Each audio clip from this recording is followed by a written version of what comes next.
The European Council President has said the only alternative to the EU is political chaos, and key Leave campaigner Boris Johnson's recent comments were absurd.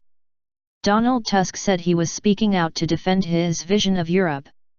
Leave campaigners said EU chiefs joining the referendum debate would help their cause. The UK votes on June 23 on whether to remain in the EU or to leave. Mr. Tusk chose a joint news conference with the Danish Prime Minister to make his intervention, saying that ex-London Mayor Mr. Johnson had shown political amnesia.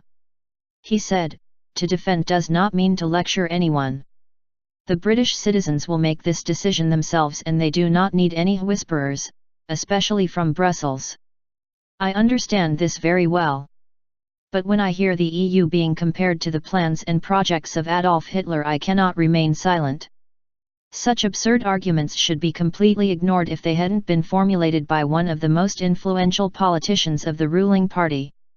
Mr. Tusk said the EU remained a firewall against conflict between European countries, saying the banal truth was that the only alternative for the Union is political chaos, the return to national egoisms, and in consequence, the triumph of anti-democratic tendencies, which can lead to history repeating itself. He has stood by his comments, describing the ensuing row as an artificial media twit storm, and fellow Leave campaigners have defended him. One of them, House of Commons leader Chris Grayling, said, "I think what Boris said at the weekend was a view from a historian. What we had this morning was a contribution to the debate from the European institutions. Frankly, I think the more the European institutions get involved in the debate about what the future of Britain is in the EU, the more likely we are to get a Leave vote."